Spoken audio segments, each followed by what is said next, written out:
Around the turn of the century, a county weigher was an important man in Tarrant County. He was called upon to weigh cowhides and cotton, most anything that required official weight certification. Today, these chores are performed primarily by private firms operating public scales. An old Texas law requires that a county weigher be elected here in Tarrant County, and it's weigher election time. And two Fort Worth citizens are vying for that coveted post. Mrs. Vernon R. Winters, Jr. gave her view on the job and stated her qualifications. In this public wear, or county wear, whatever you call it, for a long time now, back in the Constitution, it goes way back, and it should be revised now. And then there's a lot of duties that will come up that could be done, and for a lot of different things that have not been, it hasn't been done in the past, now as far as weighing this and weighing that and these things like that. And then too, I think it'll help with the taxpayers too in the long run. All right, this is another question along that same line. What are your qualifications for county wear? Well, how do you mean that? I mean, as far as public office, I haven't run for anything before. Pearce Scott, an old political campaigner who admits to 70, voiced his candid opinion of the job. Well, I'd have to first get in there and then make a survey to see what kind of change would be necessary. What do you plan to ask for? Well, I haven't planned to ask for anything yet. I can't go beyond what the statute says, so I'll just You plan to ask for an office? Cool. How about an office? Yes, I'm going to see if that's possible. And maybe some scales as well? Scales and record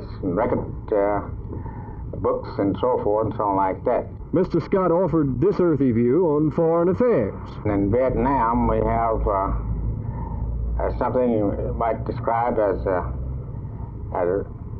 rabbit and a tar baby. We hit, I get stuck, and hit again, get stuck, and we've got one more sticking to do, and then we'll be, I don't know, in oblivion, I imagine. One of these candidates will hold office for the next 4 years. If for some reason you might be toying with the idea of running in 74, here are the duties and benefits of the job. There's no budget, no office, no scales, no salary. In fact, the law does not even set forth the duties of this sacred public trust. There is one consolation, however. There's no filing fee. Mr. Scott, did you file a campaign expenditure voucher?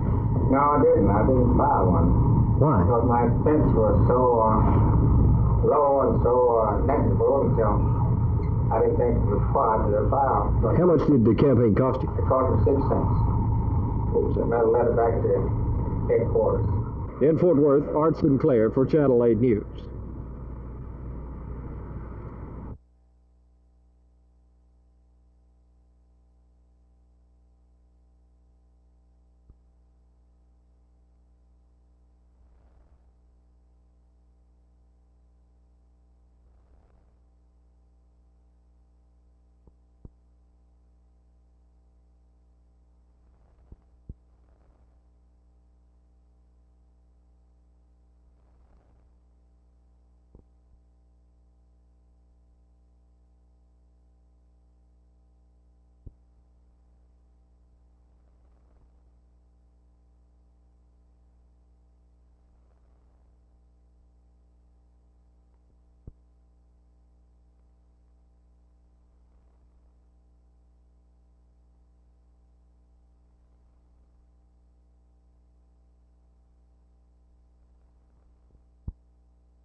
What is the American Medical Association's position on the question of abortion, and do you expect it to come up at the next convention?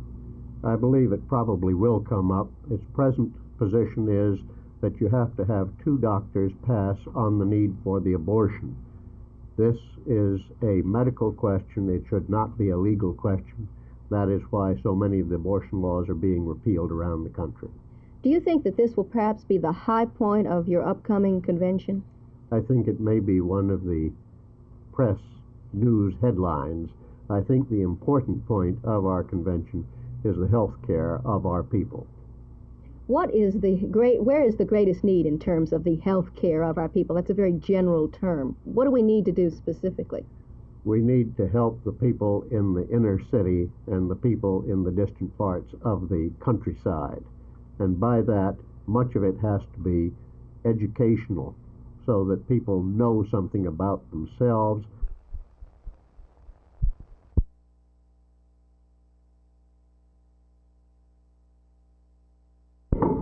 This uncovered covered wagon is probably one of the best engineered pieces of playground equipment in Dallas. Here at the Washington Jones Park in South Dallas, this equipment is being put into the park under the auspices of SMU Volunteer Services with the cooperation of the Block Partnership.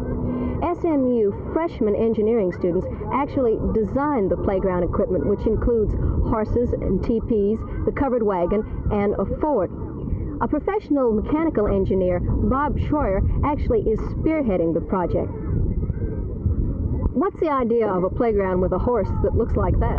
Well, for instance, this is, I think, a great example of what we've done on the playground here. We tried to design contemporary type equipment, for instance, as this spring horse, where it is constructed of materials that can be donated by different people in the community and different organizations. And we use, for instance, 4x4s and 2x6s lumber. We use simple pipe that can be donated, that we can cut, that we can handle. We got car springs that was donated by a scrap iron metal company. All this stuff we could take and bend and nail together ourselves. The welding we had done by an organization who trains people in welding.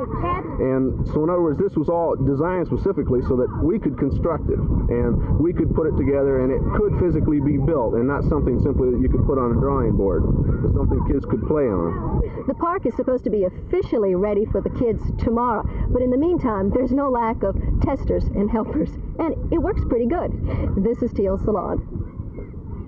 Are we doing all right? Mm-hmm. Oh, that's not bad.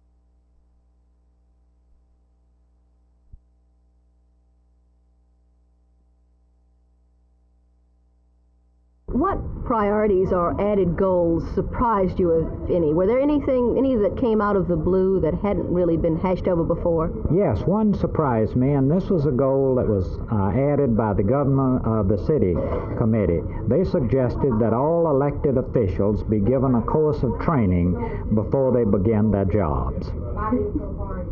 Did they suggest what kind of course and who was going to give it? I'm not sure about that. I haven't read the proposal yet, but I think it was one that did surprise me, and I think one that will be very useful.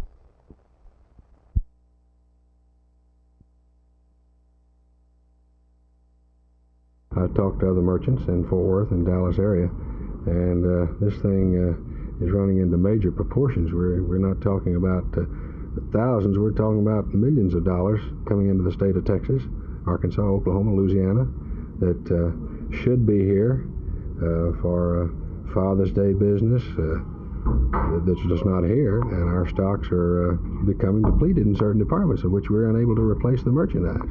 Where is the merchandise that you have on order? Specifically, where is it? Los Angeles, St. Louis, Chicago.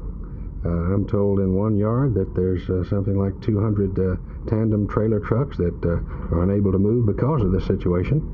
And they're loaded with seasonal merchandise that we need badly. And if we don't have some relief in certain departments, we're going to be depleted within the next 30 days.